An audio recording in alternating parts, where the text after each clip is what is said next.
Shepherd's Loft, and welcome to our show. We have a guest that's going to join us this morning. His name is Jared, and we're going to talk about his business and his experience as being an entrepreneur. And we're also going to talk about some very technical things concerning domain registration, DNS, and business email services. So let me get him on the call with us on the show. Give me just a second. All right. We are inviting Jared over to join us,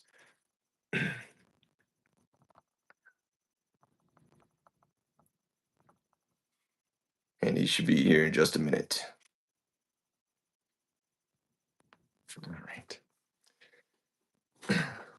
While we're waiting, I just want to review a couple of shows that we've had previously. We interviewed Billy, he does domain name registrations, but he sells domain names, and so he registers them in advance, and and then he sells them.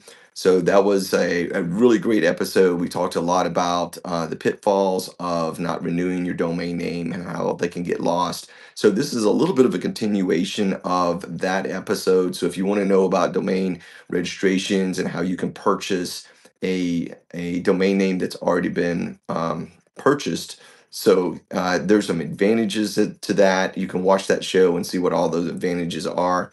That was a really great episode. So once you have a domain name, the next step is you're going to want to be able to manage your DNS records and get your online presence going. Um, so the piece that's in between is the DNS records, and you have to be able to manage those DNS records with the domain name in order to get your website going. All right, we are getting uh, Jared joined in here to the call in just a minute.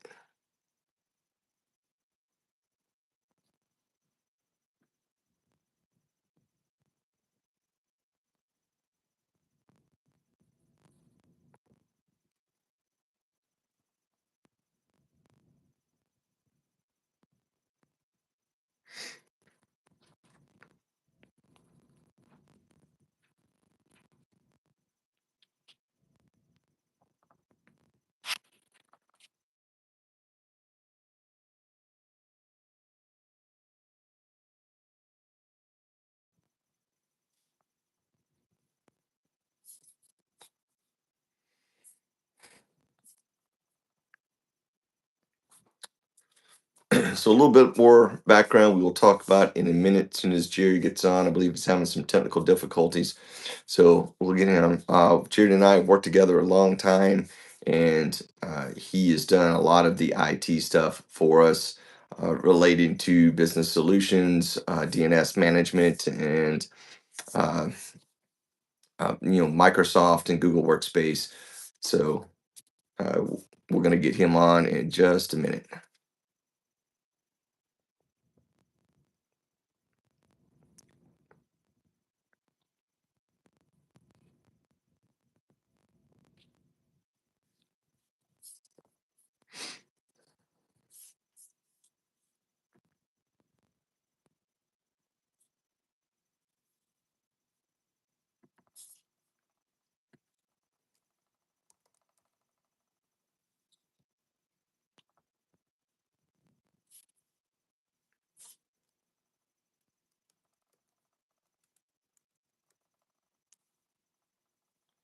Okay, here comes Jared. Hello, Jared. Are you there?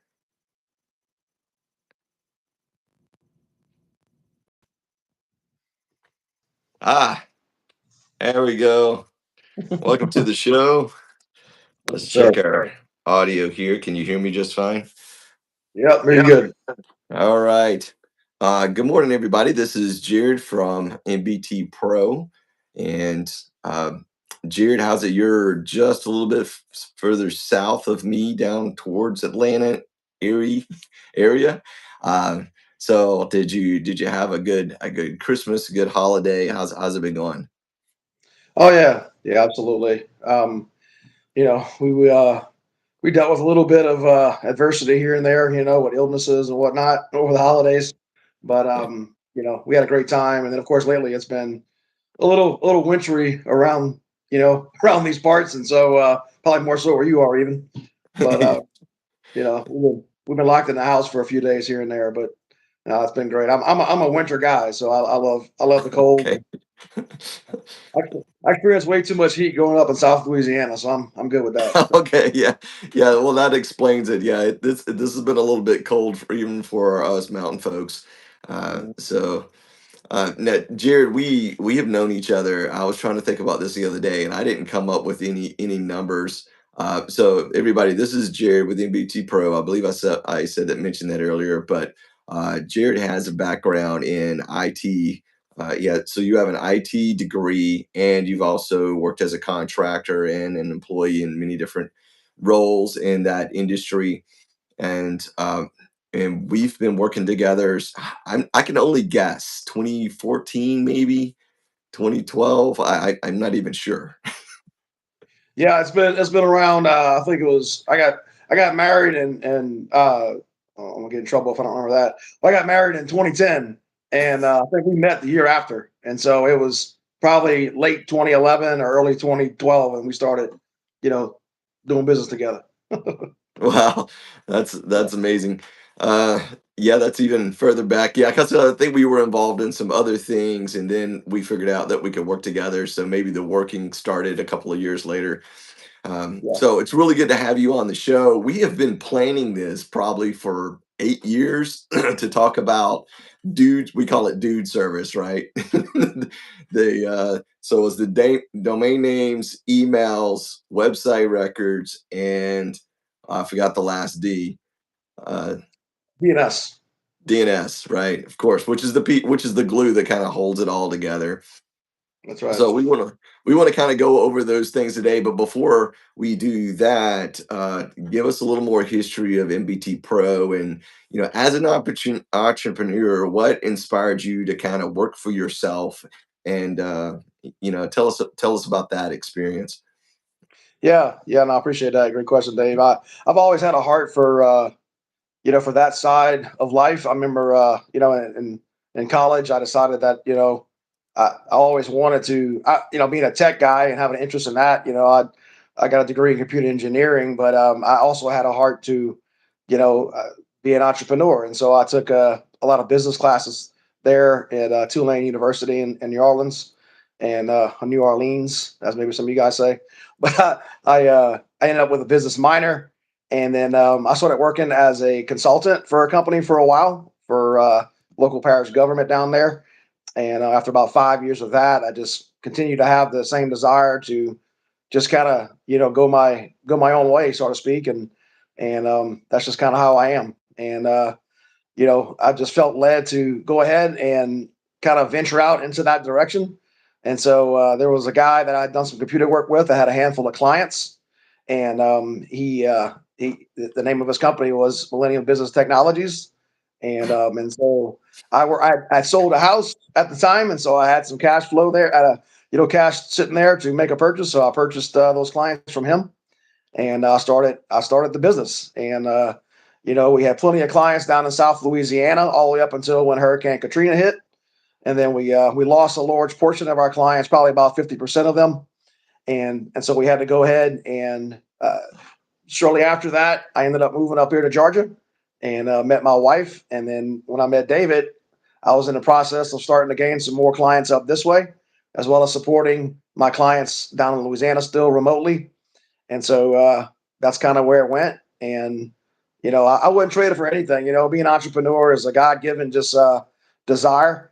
And I just want to live it. And my whole family, honestly, it's cool how God brings people together, because my whole family is like that. Like my daughter loves crocheting things, and she wants to make a business. My son and my wife like baking things, and they want to make a business. And my other son wants to do a lawn care business next summer. And so yeah, it's in my blood, for sure. So, That is awesome to hear. That's what we really want to, that's kind of the underlining story here of the Shepherd's Loft show is just the inspiration and the desire to be a business owner and really what does it take to get there and to be successful. So that's an important part of why we're here and why we're having this discussion today. So, so I'm up in LJ, and we serve all of the North Georgia area, Blue Ridge, Gilmer, Fanning, Union counties, Jasper, LJ, Blue Ridge, Blairsville, Hiawassee. So you're right now you're down in Atlanta, and you mentioned Louisiana, and I think specifically down in Gretna. What are some of the other communities and parishes down in that area that you serve? Yeah, I've done a lot of work in St. Charles Parish where I grew up. A lot of churches down there that actually, help and still help today. Um, Definitely, like you said, Gretna. I've been doing work with Gretna almost since the beginning of my IT career. And so they're a common ally down that way. There's a lot of different services there, Gretna Police and City Hall and whatnot. I've done work in New Orleans, Metairie area, and then out towards the Bayou parishes as they call them, and down the road a ways, and Homa, and even beyond Napoleonville and places like that. Even all the way out to Lafayette, Louisiana. I also spent some time in Augusta, Georgia, where I have a lot of family, and so I've done a good bit of computer work out in the Augusta area, mostly for churches there. And then, like you said, I'm down close to Atlanta now, so I'm doing a good bit of work in the Atlanta region. And a lot of my customers I continue to support remotely, no matter where they are. And I have boots on the ground, available, both here and there if I need it.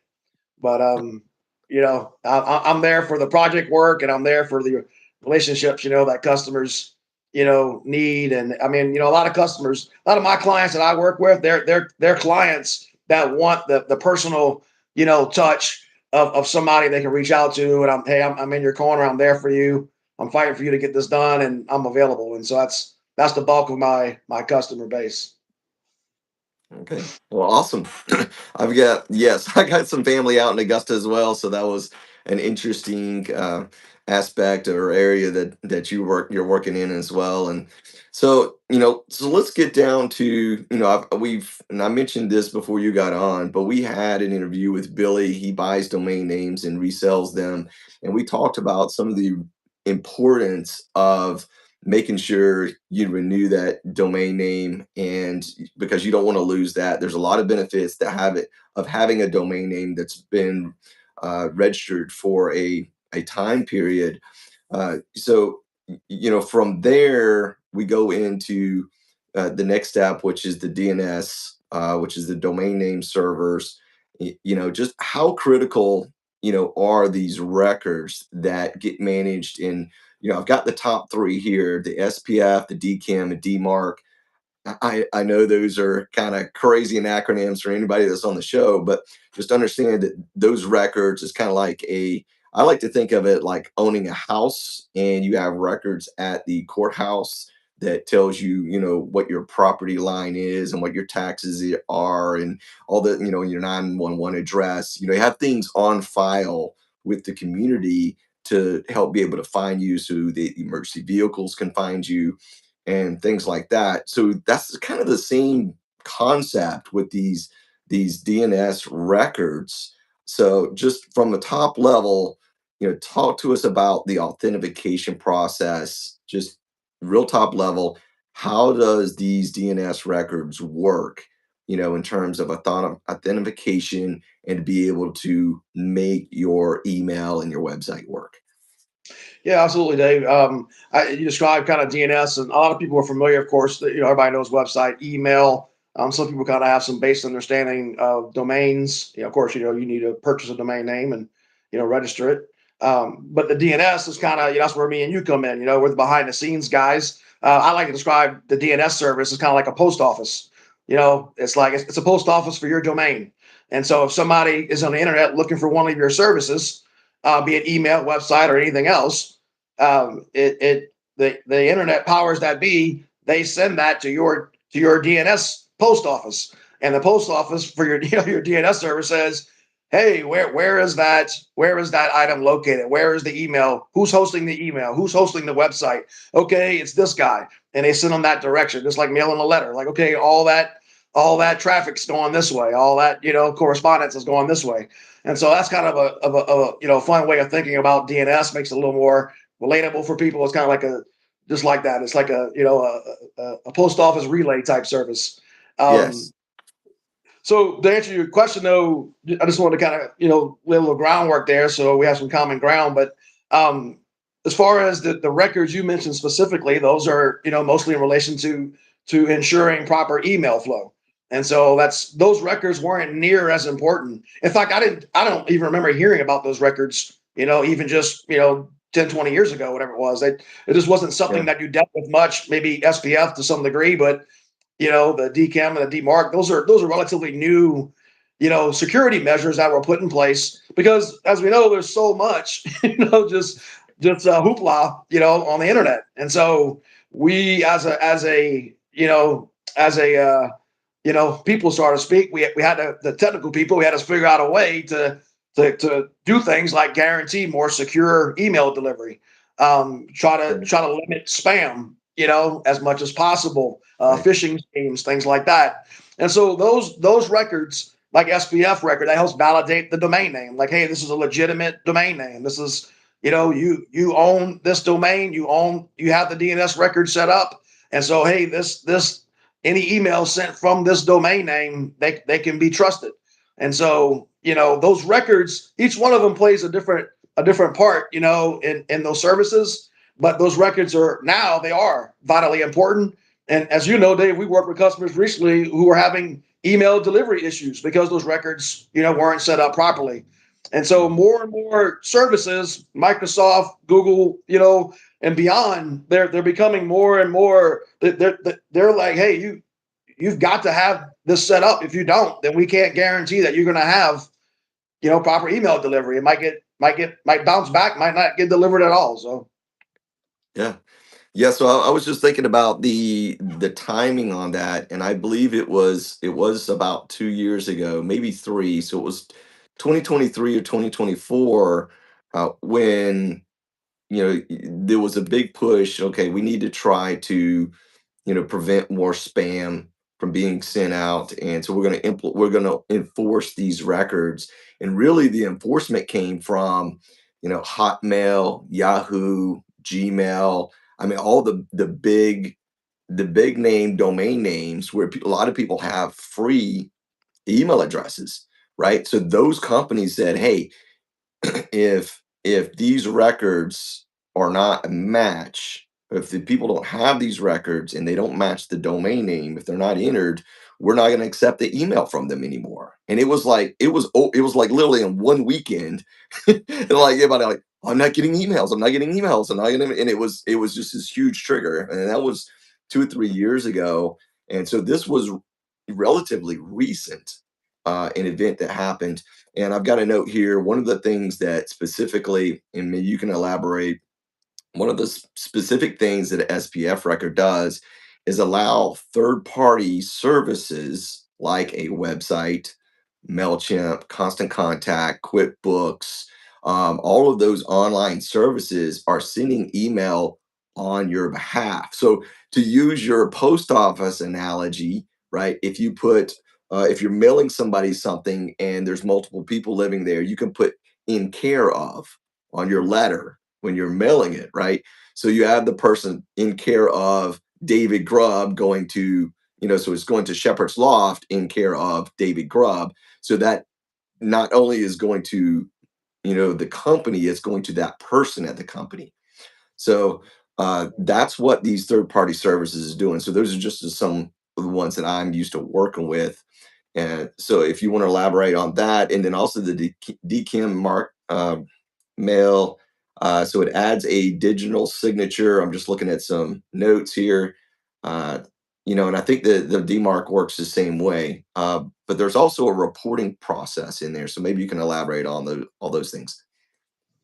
yeah, yeah, absolutely. And it's still, a lot of this stuff, like I said, it's relatively, sort of the utilization of these things. A lot of this is relatively new, so it's kind of, still a baby in the making, so to speak. So it's like, we're still figuring out. I'm still learning, new things about it, and even there's times when you ask me like, hey, Jared, can you check on this, and I'll go, and there's some things that I got to go and look up myself. Like, okay, this is new to me type stuff. And so, if you do a search online for what those different records represent, you'll get the results that show you like, hey, here's what the SPF helps with. Here's what DCAM helps with. Here's what DMARC helps with. Like I said, I believe it's the DCAM. I believe it helps with spam, probably maybe the most out of all of them. So it's a big part of keeping your email box clean. The SPF, like we said, you gave a great analogy. With an SPF record, you can go in there and you can put as many values as you want. It's almost like programming per se. I don't know if you've done any code programming or anything back in the day, Dave, but I did. Yeah. Basic and C plus and all that. And so now I guess the computers do all that stuff for us. But it's just with an SPF record, you actually can literally go in there, and it reminds me of code, and you can put in Hmm. different services like you mentioned, SendGrid, and whatever it may be, just a different Awesome. service that's Mailchimp that's sending email on your behalf essentially. And so the SPF record just gives permission. It validates the domain name, but also gives permission for those other services to also use your domain name. So Right. Yeah. So just to recover that, review that the SPF record, there can only be one SPF record, only one. So when you're talking about programming this record, so when you're adding these other services, you're adding attributes to this one line of code for the SPF record. So you can't just add an SPF record for each service. You have to modify or edit that line. And it's kind of like HTML. I mean, it's really right, basic coding, and I just think of it as, you can, most of the time you can just copy and paste those attributes. But right, if you put in multiple records, then you've got a problem. It doesn't work. If you copy and paste or edit that line incorrectly, then you've got a problem. So it is very sensitive because it is like programming, and it's very easy to get that wrong. But I want to throw something else out there for our viewers.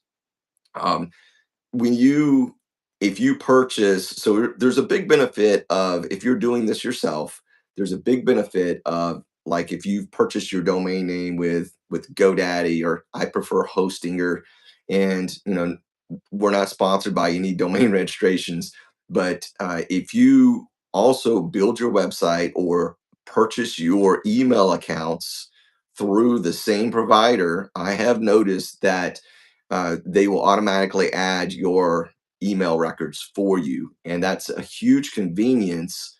Not always, but sometimes, if you are registering your domain name, and you're purchasing some email services, they will automatically add some of those records for you, and that's a convenience, and it definitely makes things a lot easier. But if you are hosting your website in one place and you registered your domain somewhere else, then you've got to go back and you got to manage those records, uh, on your own. And that's a really that's a really big opportunity to mess up.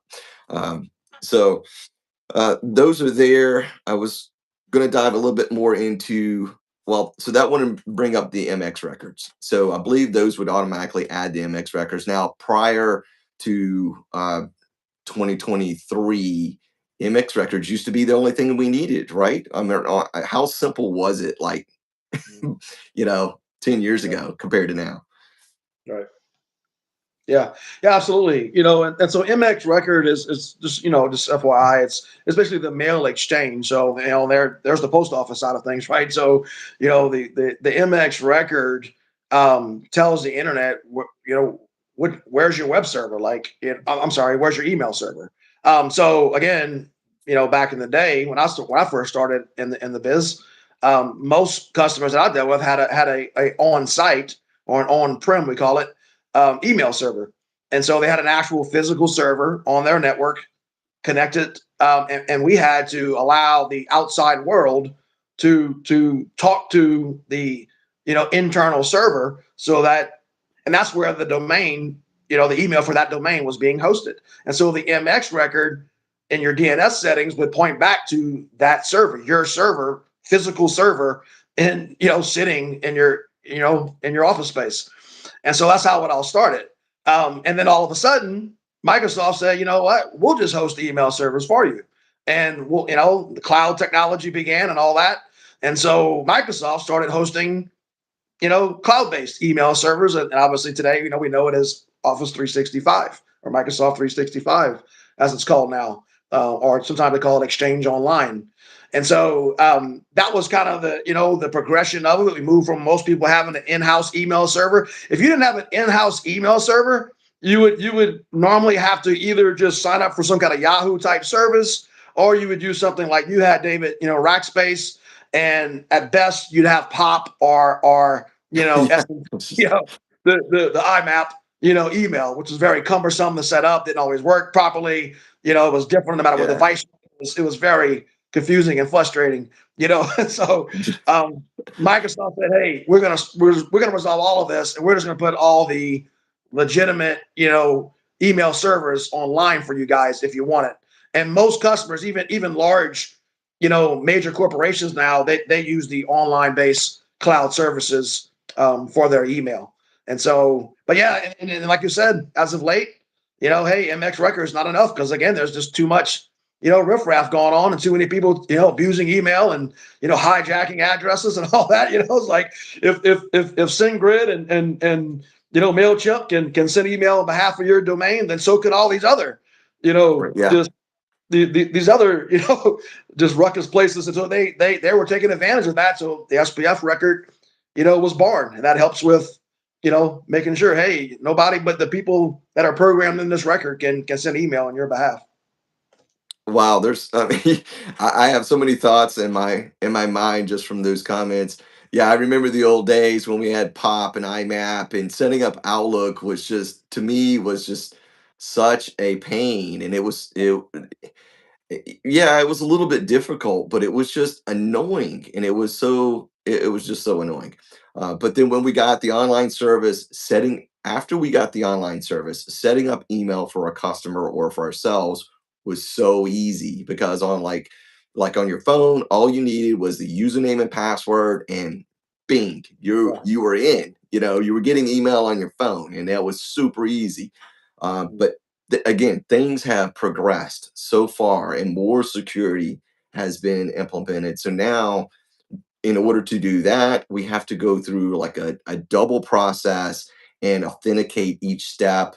When you're setting up your device, you need to have an authenticator on your phone, and to be able to get that code to authenticate who you are first before you can get that username and password put into your email. So there's steps there that are involved. And I want to jump back for a second. When you were setting up these DNS records, so when we're setting up the name servers, there's a time period there. And when we put these, I think particularly for the name servers, there's a 24-hour, 48-hour period. That's what it used to take.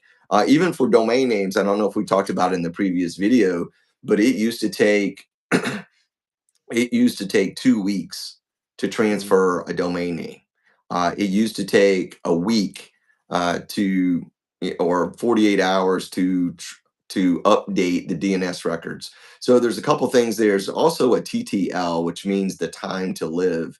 And so now that it can happen in 5 minutes, which is kind of crazy, the things that we use. But it's still based on it, like the post office analogy, it still has to go through the local servers. So whatever telephone company, in my area, it's the local telephone company. It has to go through all their servers. So based on, I always think of it, maybe this may or may not be correct, but I think about the caching in the machines. If that server has cached that information, it may not dump it for 12 hours, or it may dump it every 2 hours. So I know that where I live, if I make a change, I have to wait 2 hours before I can see the change. So not everything is absolutely instant. So what's been your experience with that process, and what kind of recommendations can you give? Oh yeah, absolutely. it used to be a little frustrating because if you made one change to a DNS record, um, or added a new one or deleted one or whatever it may be, like you said, you were waiting a couple of days, potentially, and it made it hard. Like jobs that could have took maybe even a few minutes, end up taking a few days, and so it's just that was certainly a big pain, and so but now right, the world's more connected now than ever. Satellites and and fiber and everybody. I mean everybody in your block might have a fiber connection these days. Well, so it's like we're more connected than ever. And so with that, the DNS servers are more connected than ever. That's the reason why it would take so long. Those records had to propagate throughout the entire internet. And so whatever it took to get from here to China is what it took. It took time to get across the data. DNS servers had to update themselves, and it all depended on too on how often these internet companies had their DNS servers set to update. I mean, it didn't go out. They don't go out. They used to not go out constantly, and because there wasn't the resources there for the server to do so. And the internet power, they didn't constantly go out there and check for new records and update it. Now they do, more so than ever. And so DNS records, you make one change, to your DNS record wherever you are, those changes get propagated. It's kind of like again, there's not just one right. There's not just one post office, Right. and I mean, there's thousands, hundreds of thousands of post offices probably. It's the same thing with DNS servers. They're all over the place. There's DNS servers, major cities and across the world. There's DNS servers just like that, and it's the same thing. Like the letter has to get delivered from one, post office to the next, till it gets to its intended, destination. And so it works exactly like that, in the DNS world. And so thank God that now, as soon as I make a DNS, it's pretty incredible. I make a DNS change, and usually, like David said, within minutes, it is. You can go to another network somewhere or use your phone and check it or whatever, which is on a different network, and that DNS change is already taking place. And so it was a much needed, a really useful thing that they've implemented the way it works now. Yeah, so the DNS can propagate within seconds now, but then so now we're back down to the user level. So if you're sitting at your computer and you've using your web browser to access maybe one of your services, your website or your email, well, your browser hasn't updated. It's sitting there static and it hasn't refreshed, and the browser has cache as well, so it's stuck. It still thinks the old information is true. So you have to take additional steps. Not only does the local telephone company have to cycle their cache and update their information, but then you also have to do that as a user in your browser. So you either got to pop open an incognito window, a private window, or you got to refresh. Worst case scenario, you have to quit the browser, restart your computer, and then reattempt to access the information. It's not quite that bad, but it used to be that bad. So it's definitely got a lot better. So let's talk about for a second name server ownership and what that looks like in terms of just being able to know where the information is. And I don't just want to pause for a second and say that this is a service. DNS management is a service that Shepherd's Loft offers. Obviously, we work with Jared to be able to do different sets of records. It takes, and also redundancy, right? So with Shepherd's Loft, we have Jared, we have another guy that works part time with us. So I'm fully aware of what needs to be done for these records. Sometimes I might not know the details of whether it's workspace or 365, but I'm able to look those up and make some changes in order to get things work. But we have redundancy within our business to be able to support our customers. So that is a service that Shepherd's Loft offers, and we can do that, and it's very affordable. I think we've got it listed. If you're doing all the records, it's maybe $85 a year. There is a sign up fee, but this is something that's extremely important for your business, because if this gets messed up or if you don't have it configured correctly, then you're not going to get your email or we talked about uh, in the past, it used to take so long. So people would get upset, and they would change the records, and they would change it back, and then the internet would start. We called it flopping, right? I always think of a fish flopping around on the ground, but if you made changes, back and forth, then it could flop, and see, it would work, and then it would not work, and it would. So that's pretty frustrating. But so those are some services. It's a super easy service, and if anybody needs help with managing their DNS records, that's something that we can do for them. um, so let's go move on from DNS. Let's talk a little bit about, well, something that's related, but also maybe specific to email. And this just came up: PTR records. I can't say that I ever noticed this record before. Tell us a little bit about that and how that works. Yeah, so it's the pointer record, and so it's like it's a relation to reverse DNS essentially. And so you can, of course, as humans, we use names. We don't call each other, B1789 unless you're, on the planet Voltron or something. But we have names for each other. That's how we know each other. But we also have social security numbers, right? And that's how the computers, knows as far as tax purposes and whatnot. But it's very similar, in the computer world. A website has a common name, sharpensloft.com, mbtpro.com, whatever that may be.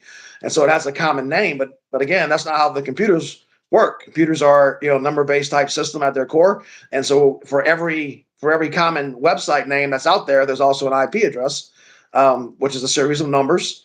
And so that number is what gets, that's what you're waiting on mainly when you make DNS changes, is for that IP address. That's what DNS does. It matches the common name, that me and you would use with an IP address, or maybe an alias of some kind, another common name out there. And so that's what DNS records are doing, is matching those two up so the computers know how to process that information and send them to the right places.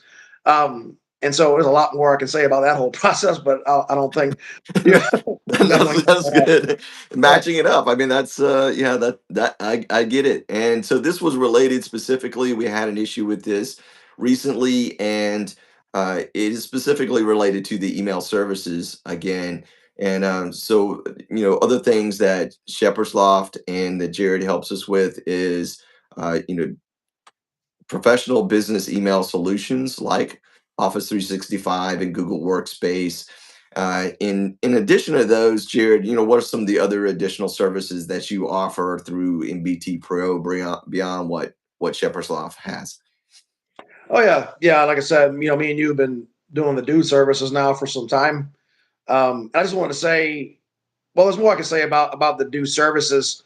Maybe we'll get to some of that, but as far as that side, of the customer's world, and the fact that obviously they need their domain name if they want an online presence of any kind, website, email, RDP type servers, whatever it is, they need, you need those services online, and so we help manage those from an on, so that's a representation of the customer's online presence. But there's also what's called internal DNS servers, and if a customer has a network of any kind internally, especially like a mid to larger size network, they're going to have an in-house or internal DNS server. And what that does is that helps all the computers that are there locally on that network talk to each other, right? Using names and IP addresses. And what I was going to finish saying too, actually, David, about the PTR record stuff with the reverse DNS. What that does is, whether it's an external DNS server on the internet or an internal DNS server on somebody's network, that the DNS server, again, computers only, they use numbers. And so what the PTR and reverse records, all that helps with is it does the opposite. It takes the IP address and converts it back into a common name. And so that's what that process is used for. So that way it's all, no matter how it's coming in, the computers know how to process it. Um, and so that's, there's plenty of times when I've helped plenty of customers with setting up their internal DNS servers. That helps a lot. There are some other built-in ways for computers to talk to each other now internally. Again, I won't go through all the technical aspects of that, but if you have, rule of thumb, if you got 5 computers or more on your internal network, then you might want to consider getting a at least one local Microsoft domain server that's going to set up a domain, and you can also set that domain up as a DNS server. In fact, you have to have at least one internal DNS server if you're going to be doing user authentication using a domain, a Microsoft domain. And so that's something we set up all the time for customers. DHCP is another mission critical service we set up for customers. DHCP is just responsible to and handing out IP addresses to all the devices that tried to connect to your local network. And so DHCP is a big one. You can do that on a device such as a firewall, typically, but ideally you would do it on a server, especially if you have one. You want to. That's an easier way to manage your DHCP. And what DHCP is great because DHCP, if you have it on a server, a Microsoft server, it actually gets tied in directly with DNS, and it uses what's called dynamic DNS. And so that is kind of like a it's not AI, but it's kind of along those lines. It learns on its own, what DNS records to enter based on what IP addresses the computers are obtaining on your local network. And so those are really handy service. Again, if you got 5 computers or more on your local network, you may want to consider having those in-house services. And we can absolutely, I've set up thousands of what we call domain controllers and DNS servers and DHCP servers. Um, a lot of people today, David, we use when it comes to storing data, we use services like OneDrive or Google Drive, and those services are great. They let you they're very versatile because you can check your, whatever files you can check them no matter what device you're on. So they're great. You always have an online backup copy, which is great. But again, a lot of people, 5 computers or more, they like having an internal server and storing their data there where they can, hey, if they have to, they can go and plug the cable from the internet and they know that they're good. They're safe. So it's their data's on their servers. And so we can set up a local data server that houses all of your information. We set up backup systems, for customers all the time that backs up, those types of servers. That's another big service that we recommend. And then, of course, protecting the local environment. We set up softwares such as Bitdefender, that me and you both, help customers obtain. And so we Bitdefenders it's only a few bucks a month per computer. And so it's a great service when it comes to protecting your computer there, locally. It's install it, piece of software. It's antivirus, anti-malware, crypto viruses on the rise. Had a couple customers recently dealing with those. And so customers that, not my customers, but people that called me in like, hey, we got an issue, like help me. I'm like, okay, if it was my network, we'd have had a lot more security in place to prevent these things. And so that's another big thing you want to consider, especially if you're housing like any type of sensitive data whatsoever. And if you're a company, there's a good chance you may have an online or maybe even a local QuickBooks type system or accounting system. If you're any kind of like a tax firm or accountant of any kind, obviously you're housing really sensitive customer data, and so you want to make sure you have to make sure that those services are being protected properly, because if not, you will get targeted. It's just a matter of time. And if they put a lockdown on your server, and this has happened to a couple customers lately, you're kind of, that's it. Like you depends on who did it and how it happened. Like you might be stuck paying a ransom to make sure I can probably get your data back and restore it more than likely, without having to pay the ransom. But what I can't do is promise you that whoever locked your computer is not going to distribute that data to online whoever with Yeah. without you paying. And so it's very important. If you have any of those things I just mentioned, it's very important to have a cybersecurity type solution in place. That means the right security software on your servers, on your desktops, and on the edge of your network, which is typically what we call a firewall, or nowadays it's called things like security appliances. And so that's another big need I'm a big network guy, as you know, David. I offer a lot of network services, whether it's setting up wireless, solutions for customers, setting up security like firewall type based solutions on the edge of customers' networks. The edge just means where the internal customer network touches the external internet provided network. AT&T, Comcast, whoever it is. That's the edge. So AT&T, Comcast is on one side of the edge. Your local internal network and all your, important secret stuff is on it's on the other side. And that security appliance, that firewall, is going to protect you from the outside world. And so having a reliable, next generation type firewall in place. I'm not talking about something you go buy at Walmart or probably not even Best Buy. I'm talking about a viable enterprise level solution in place that has advanced security on it, and more than anything, sometimes more importantly, somebody that you can call that's reliable, that's going to help you when you're in the middle, of the fray. And so having a mission critical, reliable firewall, very important. If you don't have that, and I would strongly suggest it, and we absolutely help out with all those services. David, networking, local servers, and anything beyond, almost anything in the IT field, except what you do, Dave. Well, yeah, I appreciate that. So Yeah, there's so much more that we could unpack, but I think we're going to have to defer to, maybe another episode because I mean, we haven't even gone over anything really related to email. We covered in detail name servers and DNS management, I believe. So we covered that really well. But I want to point out that yes, we are. We're in the North Georgia area, and you've done a lot of work down and around the Gretna area in Louisiana.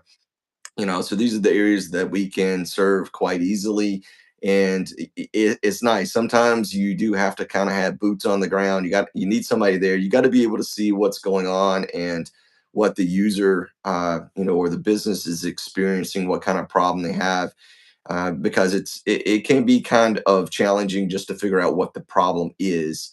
And just to kind of recap a little bit on the DNS management services.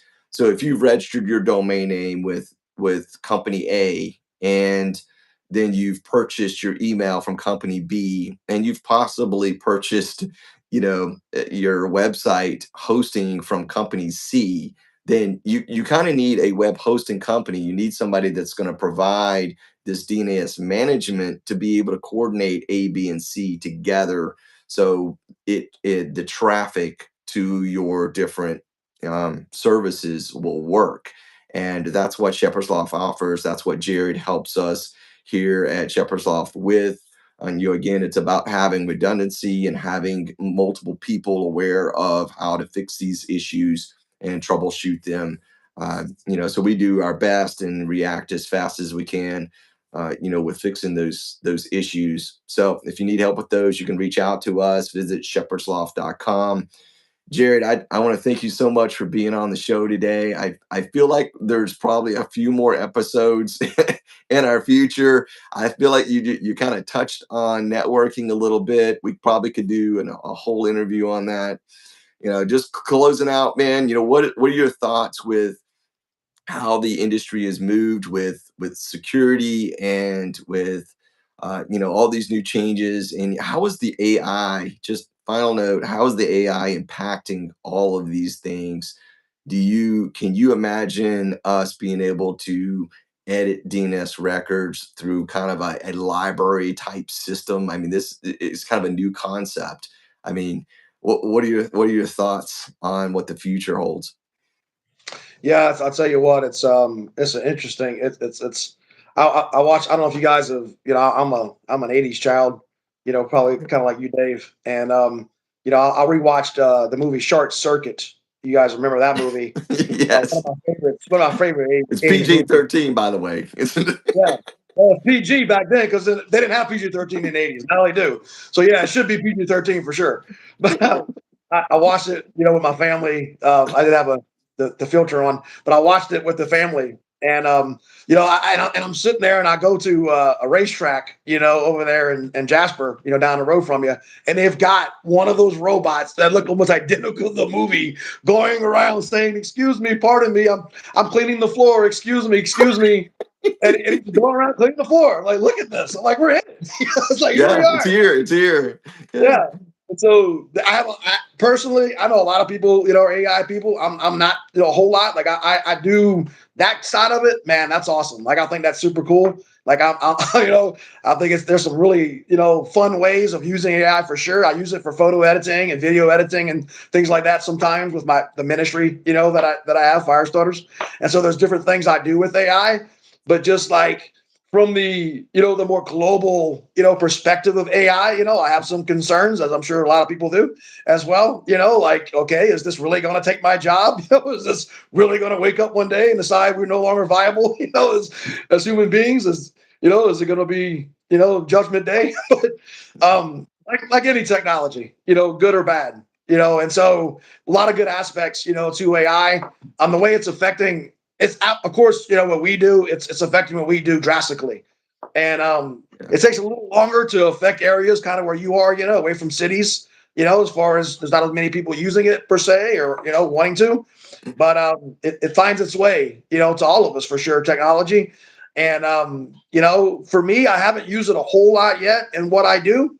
I certainly see the potential, just benefits of something like you mentioned, where I can just, and of course, the thing where me and you would come in the most is maybe, hey, maybe we won't be the ones doing the programming, like I mentioned a little bit earlier, but we'll be the ones with the knowledge to tell the computer on, how to do the program, or to tell the computer, hey, this is what I know needs to be done, and I'm gonna lay it out for you. Here's what it looks like. This is what I need done. I need these DNS records set up, and we'll just verbally be able to talk to the screen and tell it, and Yeah. it'll go do all the records for you.